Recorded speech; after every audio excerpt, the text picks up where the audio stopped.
പൈങ്കിളി novelist എന്ന് പറഞ്ഞു കഴിഞ്ഞപ്പോൾ തന്നെ എനിക്ക് ഭയങ്കര ഇഷ്ടപ്പെട്ടു. സിദ്ദീഖ് ആ ക്യാരക്ടറിന് ഒരു പേരിട്ടിട്ടുണ്ട്, സാഗർ കോട്ടപ്പുറമാണ്. അത് കേട്ട് കഴിഞ്ഞപ്പോൾ ഞാൻ അറിയാണ്ട് ചിരിച്ചു. ചോദിച്ചു പോകാന്നുള്ളത് അതൊക്കെ സിദ്ദീഖിൻ്റെ ചില സാധനങ്ങളാണ്. പറഞ്ഞു കഴിഞ്ഞപ്പോൾ ആലോചിച്ച് ഈ സാഗർ കോട്ടപ്പുറം എങ്ങനെയായിരിക്കും ബിഹേവ് ചെയ്യേണ്ടത്. അപ്പോൾ അതിൻ്റെ ഒരു മെഷർമെൻറ്റ് ഒരു വലിയ പ്രശ്നമാണ്. കാരണം എത്ര അളവ് വരെയും വെള്ളം അടിച്ചിട്ട് അലമ്പ് കാണിക്കാം എന്നുള്ളത്. ഞാൻ പറഞ്ഞു അതിനകത്ത് അളവൊന്നുമില്ല, നിങ്ങളുടെ ഇഷ്ടം, എത്ര വേണമെങ്കിലും പോകാമെന്ന് പറഞ്ഞു. ഞങ്ങൾ അന്ന് തമാശക്കൊക്കെ പറയുന്നൊരു കാര്യം, ജനറേറ്റർ ഓൺ ചെയ്ത് അതിൻ്റെ ശബ്ദം കേട്ടാൽ മാത്രമേ ശ്രീനിക്ക് എഴുതാൻ പറ്റുള്ളൂ. അപ്പോൾ ലാൽ പറഞ്ഞു എനിക്കൊരു മീറ്റർ കിട്ടിയിട്ടുണ്ട്, ഞാൻ അത് വെച്ചിട്ട് പെർഫോം ചെയ്യണം, അത് കമലിനും ഒക്കെ അല്ലേ എന്ന് ചോദിച്ചു എൻ്റെ അടുത്ത്. മോഹൻലാൽ പെർഫോം ചെയ്യണം ഇങ്ങനെ ഞാൻ ക്യൂരിയസ് ആയിട്ട് വാച്ച് ചെയ്യാം. ഷോർട്ട് കട്ട് പറഞ്ഞുകൊണ്ട് ലാലിൻ്റെ മുഖത്തേക്ക് നോക്കും. എന്നിട്ട് ഞാൻ ലാലിൻ്റെ കയ്യിൽ ഇങ്ങനെ പിടിച്ചിട്ട് പറഞ്ഞു നിങ്ങളെ സമ്മതിച്ചു. കാരണം എന്തറിയാമോ, നമ്മുടെ ജഡ്ജ്മെൻറ്റ്, ഡയറക്ടറുടെ ജഡ്ജ്മെൻറ്റിൻ്റെ അപ്പുറത്ത് ഒരു ആക്ടർ ക്യാരക്ടർ ആകുന്നതിൻ്റെ ഒരു സംഭവമുണ്ട്.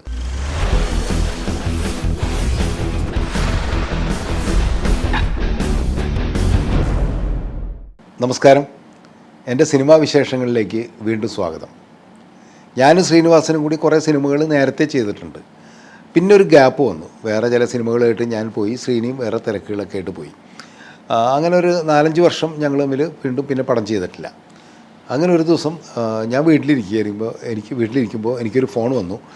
അത് പ്രൊഡക്ഷൻ കൺട്രോളറും പ്രൊഡ്യൂസറും ഒക്കെ ആയിരുന്നു, നടനും ഒക്കെ ആയിരുന്നു ലത്തീഫ് കെയാണ്. ലത്തീഫ് ക എന്ന് പറഞ്ഞു കഴിഞ്ഞാൽ ഫാസിലിൻ്റെ സിനിമകളിലൊക്കെ ഒരുപാട് ഉണ്ടായിട്ടുള്ള ഒരു വ്യക്തിയാണ്. എനിക്ക് വളരെ അടുപ്പുള്ള ഒരാളാണ്.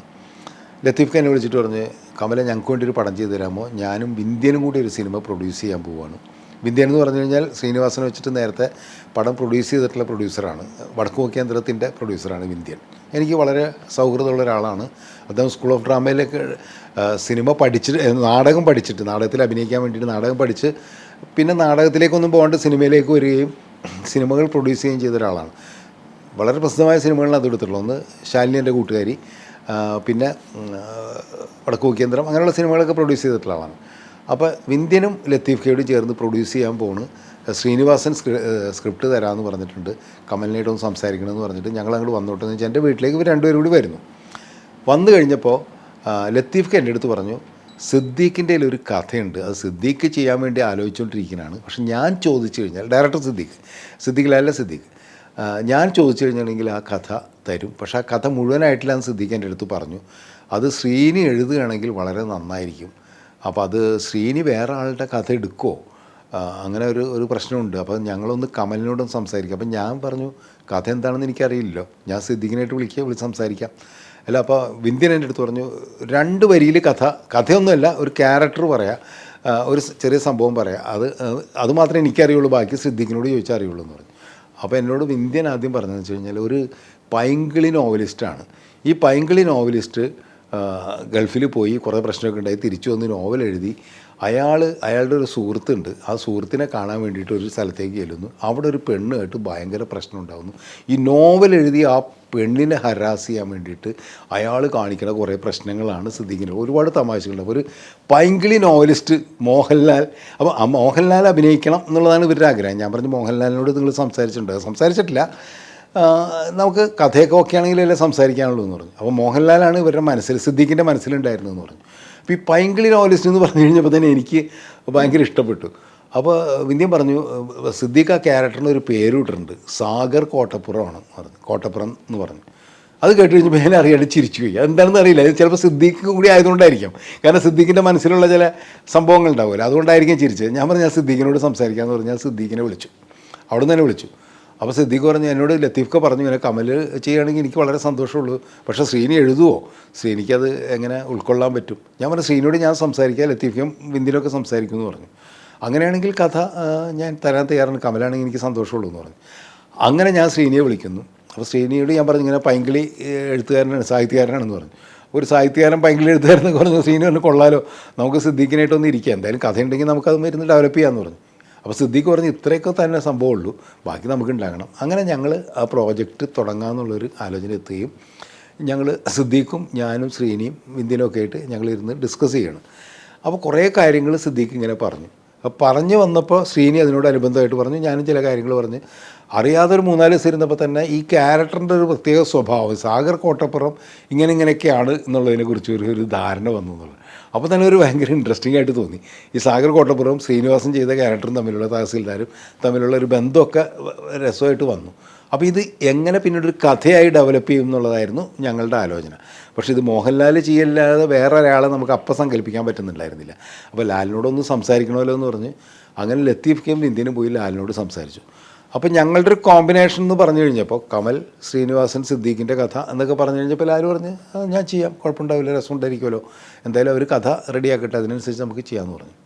പിന്നെ കാര്യങ്ങളൊക്കെ വളരെ പെട്ടെന്നായിരുന്നു, കാരണം ലാൽ അഭിനയിക്കുന്നു എന്ന് പറഞ്ഞപ്പോൾ നമുക്കും ആവശ്യമായി. അങ്ങനെ ഏകദേശം ഒരു 2-3 മാസം ഞങ്ങളിരിക്കുന്നു. ആ സിനിമയിലുള്ള ഒരുപാട് കാര്യങ്ങൾ, തമാശകളൊക്കെ ഈ സിദ്ദീഖും ശ്രീനിയും പറഞ്ഞിട്ട്, കാരണം അവർ ആണല്ലോ തമാശയുടെ ആൾക്കാർ രണ്ടുപേരും, ഞാനതിൻ്റെ അകത്ത് പലപ്പോഴും ഒരു കേൾവിക്കാരനായിരുന്നു. അപ്പോൾ സിദ്ദീഖ് ആദ്യമേ തന്നെ പറഞ്ഞൊരു കാര്യമാണ്, ഈ നമുക്ക് വഴി ചോദിച്ച് ഒരു സീനുണ്ടല്ലോ, മോഹൻലാൽ വഴി ചോദിക്കും, നമുക്ക് ചോദിച്ചു പോകാമെന്നുള്ളത്, അതൊക്കെ സിദ്ദീഖിൻ്റെ ചില സാധനങ്ങളാണ്. അങ്ങനെ കുറേ ഡയലോഗ്സ് ഇതൊക്കെ ഈ സമയത്ത് തന്നെ നമ്മൾ ഫിക്സ് ചെയ്ത് പോവുകയാണെന്നുള്ളതാണ്. പിന്നെ അതിൻ്റെ കഥ വന്നു. കഥ പക്ഷേ മുന്നോട്ട് പോയി കഴിഞ്ഞപ്പോൾ ഒരു ഘട്ടത്തിൽ എത്തിക്കഴിഞ്ഞപ്പോൾ എനിക്ക് ആ കഥയിൽ വലിയൊരു സംശയം ഉണ്ടായിരുന്നു, അതെങ്ങനെ പരിഹരിക്കും എന്നുള്ളതായിരുന്നു അതിലൊരിത്. കാരണം ഈ മോഹൻലാലും ആ പെൺകുട്ടിയും തമ്മിലുള്ള പ്രശ്നങ്ങൾ നടന്നുകൊണ്ടിരിക്കുന്ന സമയത്ത് ഒരു ഘട്ടത്തിൽ എത്തിക്കഴിയുമ്പോൾ ഇവർ തമ്മിൽ മുൻപ് കല്യാണം കഴിക്കാൻ തീരുമാനിച്ചവരായിരുന്നു എന്നുള്ള ഒരു പ്രശ്നം പറയുന്നു. ആ കല്യാണം കഴിക്കാനായിട്ട് തീരുമാനിച്ച ആൾക്കാരെ പരസ്പരം കണ്ടിട്ടില്ല എന്ന് പറയുന്നത് ഒരു പ്രശ്നമാണല്ലോ. അത് കോടതിയിൽ വെച്ചിട്ടാണ് പറയുന്നത്, കാരണം കോടതിയിലെത്തും, അവിടെ വെച്ച് പറയണം. അവിടെ സത്യത്തിൽ ഞങ്ങൾ കഥ ബ്ലോക്കായി എന്നുള്ളതാണ്. പിന്നെ അതിനുവേണ്ടി ഒരു 3-4 മാസം ഇരുന്നു, കഥ പിന്നീട് ഡെവലപ്പായി വരും. അപ്പോൾ ഉണ്ടായ ഡെവലപ്മെൻറ്റിലാണ് പിന്നീട് അയാൾ കഥ എഴുതേണ്ട ഫുൾ കഥയുണ്ടായി എന്നുള്ളതാണ്. അപ്പോൾ നമുക്ക് ഇൻട്രസ്റ്റിംഗ് ആയിട്ട് തോന്നി, നമ്മൾ ഈ സിനിമ ചെയ്യാനായിട്ട് മുന്നോട്ട് പോയി കഴിഞ്ഞപ്പോൾ ആദ്യത്തെ ഒരു സംഭവം എന്ന് വെച്ചാൽ, ലാലിനോട് കഥ ഫുള്ളായിട്ട് ഞാൻ പോയിട്ടാണ് ആദ്യം പറഞ്ഞു കഴിഞ്ഞപ്പോൾ ലാൽ ചോദിച്ചു, ഈ സാഗർ കോട്ടപ്പുറം എങ്ങനെയായിരിക്കും ബിഹേവ് ചെയ്യേണ്ടത്? ഞാൻ പറഞ്ഞു, മിക്കവാറും വെള്ളമടിച്ച് കയ്യിൽ നിന്ന് പോയൊരു ക്യാരക്ടറാണ്, അങ്ങനെയാണ് ഞങ്ങളത് ആലോചിക്കുന്നത്. അപ്പോൾ അതിൻ്റെ ഒരു മെഷർമെൻറ്റ് ഒരു വലിയ പ്രശ്നമാണ്, കാരണം എത്ര അളവ് വരെയും വെള്ളമടിച്ചിട്ട് അലമ്പ് കാണിക്കാമെന്നുള്ളത്. ഞാൻ പറഞ്ഞു, അതിനകത്ത് അളവൊന്നുമില്ല, നിങ്ങളുടെ ഇഷ്ടം, എത്ര വേണമെങ്കിലും പോകാമെന്ന് പറഞ്ഞു. അല്ല, ഞാൻ ചോദിച്ചാൽ നമുക്ക് സീനിയായിട്ടിരിക്കാമെന്നൊക്കെ പറഞ്ഞിട്ട് അങ്ങനെ ഞങ്ങൾ ഷൂട്ടിങ്ങിന് മുമ്പ് അത് തീരുമാനിക്കുന്നു. ഷൂട്ടിംഗ് തുടങ്ങി ആദ്യത്തെ ദിവസം. അപ്പോൾ ശ്രീനിവാസൻ്റെ അന്നത്തെ ഒരു രീതി എന്ന് പറഞ്ഞാൽ നമുക്ക് എല്ലാവർക്കും അറിയാവുന്നതാണ്, സ്ക്രിപ്റ്റ് പൂർണ്ണമായിട്ടും ഒരു സിനിമയും ഷൂട്ട് ചെയ്തിട്ടില്ല എന്നുള്ളതാണ്. അത് അങ്ങനെ ഒരു രീതി ഉണ്ടായിരുന്നില്ല അന്ന്. ശ്രീനി മിക്കവാറും ഞങ്ങളന്ന് തമാശക്കൊക്കെ പറയുന്നൊരു കാര്യം, ജനറേറ്റർ ഓൺ ചെയ്ത് അതിൻ്റെ ശബ്ദം കേട്ടാൽ മാത്രമേ ശ്രീനി എഴുതാൻ പറ്റുള്ളൂ എന്നുള്ള ആ ശബ്ദം വേണം. അത് ശ്രീനി മാത്രമല്ല, ലോഹിതാസനൊക്കെ കുറേ ആൾക്കാർക്ക് അങ്ങനെ ഒരു കുഴപ്പമുണ്ടായിരുന്നു അന്ന്. അങ്ങനെ ഒരു കസേര ഇട്ടിട്ട് ഈ ജനറേറ്ററിൻ്റെ ശബ്ദം കേട്ടിട്ട് അപ്പം ചുടാന്ന് പറയും നമ്മൾ. അപ്പം ചൂടോടുകൂടി ചുട്ടെടുക്കുന്ന സീൻസ് ആയിരിക്കും മിക്കവാറും സിനിമയിൽ വളരെ ഹൈലൈറ്റായിട്ട് വരും എന്നുള്ളതാണ്. അപ്പോൾ അത് ലാലിനും മോഹൻലാലിനും അറിയാവുന്നതുകൊണ്ട് തന്നെ ശ്രീനിവാസൻ എഴുതുമ്പോൾ അങ്ങനെ വരും എന്നുള്ളൊരു ധൈര്യം നമുക്കൊക്കെ ഉണ്ടായിരുന്നു. അങ്ങനെ ലൊക്കേഷനിൽ ഇരുന്നിട്ട് എഴുതുമ്പോൾ ഈ സീൻ നമുക്ക് അപ്പം കിട്ടുന്നു, നമുക്ക് വായിക്കും, നമുക്ക് സംഭവം എങ്ങനെയൊക്കെ ആയിരിക്കും എന്നറിയാം. ഡയലോഗ്സാണ് ഈ അപ്പം എഴുതുന്നത്. ഈ സാധനങ്ങൾ അവിടെ വെച്ച് വന്നു കഴിയുമ്പോൾ ഇതിൻ്റെ ഒരു മീറ്റർ ഉണ്ടല്ലോ, ഞാൻ ആദ്യം പറഞ്ഞ ഒരു മീറ്റർ, മോഹൻലാലിൻ്റെ ക്യാരക്ടറിനെ എങ്ങനെ പ്ലേസ് ചെയ്യും, എങ്ങനെ ആയിരിക്കണം അദ്ദേഹം ഇതിൽ ചെയ്യേണ്ടതെന്നുള്ളൊരു സംഭവമുണ്ട്. അപ്പോൾ ഞാൻ ആദ്യത്തെ 2-3 ദിവസം ഷൂട്ട് ചെയ്യുന്നത് ഈ ചോദിച്ചു പോകാമെന്നുള്ള ആ ഡയലോഗ് അടങ്ങുന്ന ഒരു സീക്വൻസാണ്. ഈ കാറിൽ ഈ സാഗർ കോട്ടപ്പുറം ഈ നാട്ടിലേക്ക് വരുന്നതും, ആദ്യം ഒരു വീടിൻ്റെ മുമ്പിൽ ചെന്നിട്ട് ഇയാളുടെ വീട് ശ്രീനിവാസൻ്റെ വീടാണെന്ന് വെച്ചിട്ട് ഒരു ഗേറ്റിൽ ചെന്ന് തട്ടുന്നതും വാതിൽ തുറക്കുന്നു. അത് ലത്തീഫ് തന്നെയാണ് അഭിനയിച്ച ആ വീടിൻ്റെ ഉടമസ്ഥനായിട്ട് വന്നിട്ട് ഇറങ്ങി വന്നിട്ട് അയാളോട് എന്തൊക്കെയോ പറഞ്ഞ് ചൂടായി നമുക്ക് അടുത്ത സ്ഥലത്ത് പോയി ചോദിച്ചു പോകാമെന്നുള്ളത്. മറ്റേ ഈ സാലു കൂറ്റനാടാണ് ഡ്രൈവറായിട്ട് അഭിനയിച്ചത്. ഇങ്ങനെ പോകുന്ന ഒരു സീക്വൻസാണ് ഞാൻ ആദ്യത്തെ 2 ദിവസം ഷൂട്ട് ചെയ്യുന്നുള്ളതാണ്. അപ്പോൾ ലാൽ അഭിനയിക്കുന്നു. ലാലു ഈ ഗേറ്റിൽ പോയിട്ടൊരു ചവിട്ടിയിട്ട് തിരിച്ച് അയാളെ ചീത്തയൊക്കെ പറഞ്ഞിട്ട് അടുത്ത വണ്ടി കയറുന്നു. ചോദിച്ചു പോയപ്പോൾ ആ കാറിലിരുന്നിട്ട് ഇങ്ങനെ ഇളകി മറിയാന്ന് പറയില്ലേ, ലാൽ ആ സിനിമകളിൽ എല്ലാവർക്കും അറിയാമല്ലോ. അന്ന് മോണിറ്ററില്ല. അപ്പോൾ ഒരു പ്രശ്നം എന്ന് വെച്ച് കഴിഞ്ഞിട്ടുണ്ടെങ്കിൽ ലാൽ അഭിനയിക്കുന്നത് അപ്പോൾ എങ്ങനെയാണെന്ന് ജഡ്ജ് ചെയ്യാനായിട്ട്, ആ കാലത്തെ എല്ലാ സിനിമകളും അങ്ങനെയാണ്, ഞങ്ങളിപ്പോഴുള്ള സംവിധായകരൊക്കെ അന്ന് ചെയ്തുകൊണ്ടിരുന്നതെന്ന് വെച്ച് കഴിഞ്ഞിട്ടുണ്ടെങ്കിൽ ക്യാമറയുടെ തൊട്ട് ബാക്കിൽ നിൽക്കും. നമ്മൾ ക്യാമറയിൽ കൂടി ആദ്യം നോക്കും, റിഹേഴ്സൽ സമയത്ത് ക്യാമറയിൽ കൂടി ഒരു പ്രാവശ്യം നോക്കും. അപ്പോൾ ഫ്രെയിമൊക്കെ ഫിക്സ് ചെയ്യും ക്യാമറാമാനായിട്ട്, ഇതാണ് ഫ്രെയിം.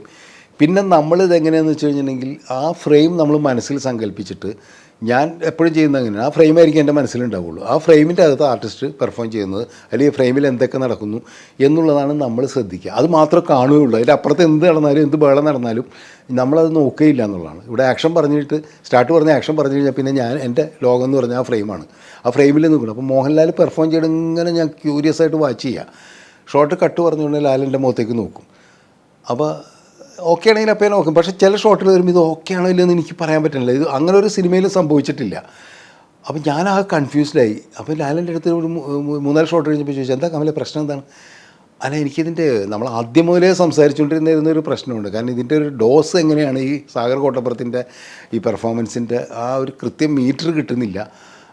അപ്പോൾ ലാലു പറഞ്ഞ് എനിക്കൊരു മീറ്റർ കിട്ടിയിട്ടുണ്ട്, ഞാൻ അത് വെച്ചിട്ട് പെർഫോം ചെയ്യണം, അത് കമലിന് ഓക്കെ അല്ലേ എന്ന് ചോദിച്ചു എൻ്റെ അടുത്ത്. ഞാൻ പറഞ്ഞു ഓക്കെ ആണെന്ന് ചോദിച്ചു കഴിഞ്ഞിട്ടുണ്ടെങ്കിൽ ഓക്കെയാണ്, ഓക്കെ അല്ലേ എന്ന് ചോദിച്ചു കഴിഞ്ഞാൽ ഓക്കെ അല്ല, അങ്ങനത്തെ ഒരു കൺഫ്യൂഷൻ എനിക്കുണ്ടെന്ന് പറഞ്ഞു. അല്ല, ഡയറക്ടർ കൺഫ്യൂഷൻ ഉണ്ടായി കഴിഞ്ഞാൽ വലിയ പ്രശ്നമല്ലേ എന്ന് പറഞ്ഞു. അപ്പോൾ സത്യത്തിൽ ലാലു ഒന്ന് മൂഡ് ഓഫ് ആയി. അപ്പോൾ ഞാൻ പറഞ്ഞു അങ്ങനെയല്ല, എനിക്കെന്ന് വെച്ചാൽ ഇത് നമ്മൾ തുടങ്ങിയിട്ടല്ലേ ഉള്ളൂ, അതുകൊണ്ടായിരിക്കും എന്നൊക്കെ ഇങ്ങനെ പറഞ്ഞു. അപ്പോൾ അന്ന് ശ്രീനിയോട് ഉച്ചയ്ക്ക് ലഞ്ച് ബ്രേക്കിൽ ശ്രീനി വന്ന്, കാരണം ശ്രീനി ആ സീനിലില്ല, ശ്രീനിയോട് ഇങ്ങനെ പറഞ്ഞു ഇങ്ങനെ ഒരു സംശയം ഉണ്ടെന്ന്. അപ്പോൾ ഞാനും ശ്രീനിയോട് പറഞ്ഞു. അപ്പോൾ ശ്രീനി പറഞ്ഞു അല്ല കമലിന് എന്താണ് തോന്നുന്നത് അതനുസരിച്ച് നമ്മൾ ചെയ്യണം, ഇനി റെഡ്യൂസ് ചെയ്ത് ചെയ്യണോ എന്നാണെന്ന് ചോദിക്കും. നമ്മൾ റെഡ്യൂസ് ചെയ്യണം, റെഡ്യൂസ് ചെയ്ത് കഴിഞ്ഞിട്ടുണ്ടെങ്കിൽ അപ്പോൾ ലാലു പറഞ്ഞ് നമുക്കൊരു ഷോട്ടിൽ അങ്ങനെ ചെയ്യാമെന്ന് പറഞ്ഞ് ശ്രീനിയോടെ വെയിറ്റ് ചെയ്തു. അത് കഴിഞ്ഞ് ഉച്ചയ്ക്ക് ലഞ്ചിന് ശേഷം ഒരു ഷോട്ടിൽ കുറച്ച് റെഡ്യൂസ് ചെയ്ത് കഴിഞ്ഞപ്പോൾ ഞാൻ തന്നെ കട്ട് പറഞ്ഞിട്ട് ലാലെ അത് എന്തോ ഒരു പോരാ മറ്റു തന്നെ മതി എന്ന് പറഞ്ഞു. അപ്പോൾ ലാല് ചിരിച്ചു. അപ്പോൾ അത് തന്നെ പിടിക്കട്ടെ എന്ന് പറഞ്ഞു. നമ്മൾ അതിനെ പിടിച്ചാൽ എന്ന് പറഞ്ഞു. ആ മീറ്ററിൽ തന്നെ പോയി.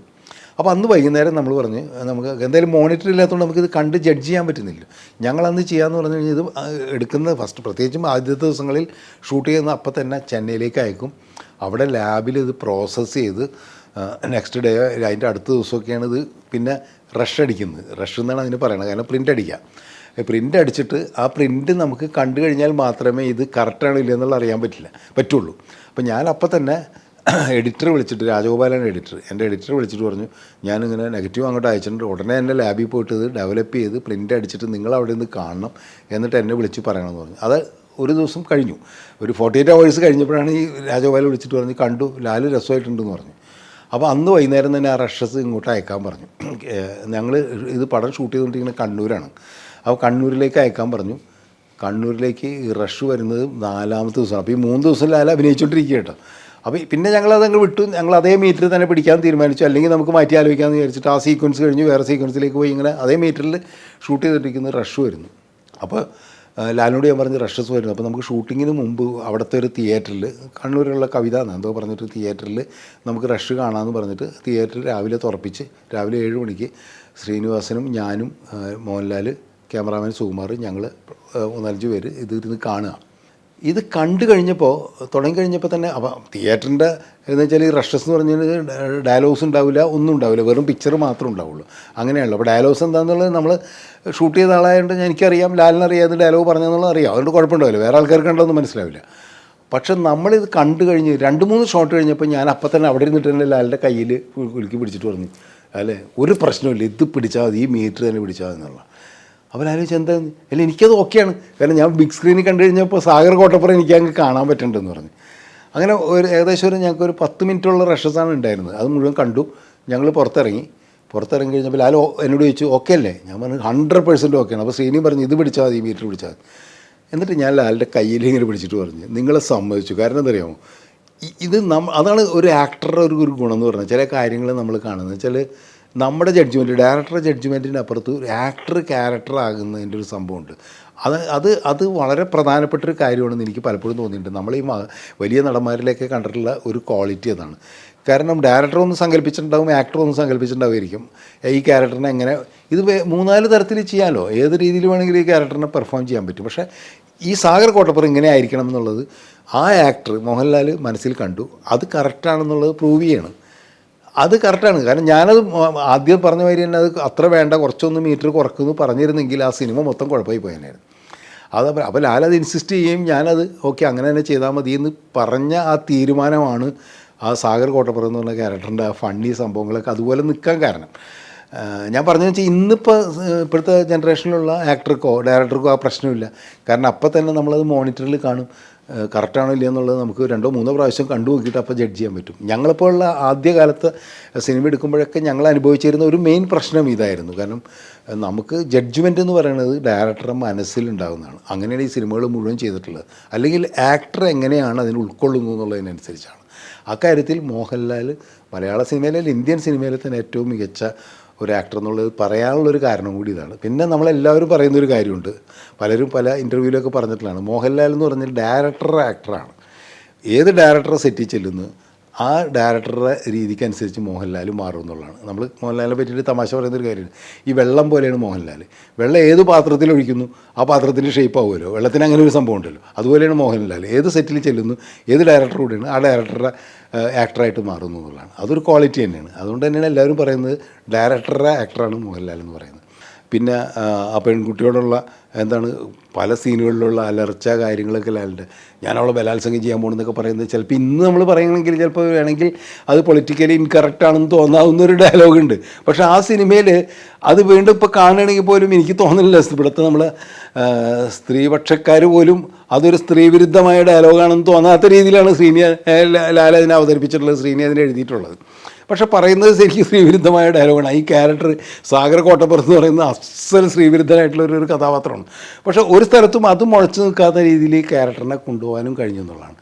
അതിൽ നിന്ന് നമ്മൾ ഈ കഥയുടെ ഒരു പ്രത്യേക ഘട്ടത്തിലെത്തുമ്പോൾ ഞാൻ ആദ്യം പറഞ്ഞ പോലെ ഒരു ബ്ലോക്ക് ആദ്യം ഉണ്ടായിരുന്നെങ്കിലും പക്ഷേ പിന്നീട് ആ കഥയിൽ ലാലിൻ്റെ ക്യാരക്ടറിന് ഒരു വലിയ ട്രാൻസ്ഫോർമേഷൻ ഉണ്ടാകുന്നുണ്ട്. ഈ സാഗർ കോട്ടപ്പുറം അയാളുടെ ഭൂതകാലം എന്ന് പറഞ്ഞു കഴിഞ്ഞിട്ടുണ്ടെങ്കിൽ അയാൾ വളരെ സ്നേഹസമ്പന്നനായിട്ടുള്ള പ്രണയം മനസ്സിൽ സൂക്ഷിക്കുന്ന ഒരു മനുഷ്യനാണ്. അയാൾ എവിടെയോ കണ്ടു മറന്നുപോയ അതിൽ കാണാൻ കൊതിച്ച ഒരു കണ്ടു മറന്നല്ല കാണാൻ കൊതിച്ച ഒരു പെൺകുട്ടിയാണ് ഇതെന്ന് അറിയുമ്പോൾ പിന്നീട് അയാൾ ആ സ്ത്രീനെ കാണാൻ വേണ്ടി ആഗ്രഹിച്ച കഥയിലേക്കൊക്കെ ആ സിനിമ മാറിപ്പോകുന്നുണ്ട്. പക്ഷേ എങ്കിൽ പോലും ടോട്ടൽ സാഗർ കോട്ടപ്പുറം എന്ന് പറയുന്ന മനുഷ്യൻ ഉണ്ടാക്കുന്ന ഒരു ഓളം ഉണ്ടല്ലോ, അത് ആ സിനിമയുടെ വലിയ വിജയത്തിന് കാരണമായി എന്നുള്ളതാണ് എനിക്ക് ടോട്ടലായിട്ട് ആ സിനിമയെക്കുറിച്ച് പറയാനുള്ളത്.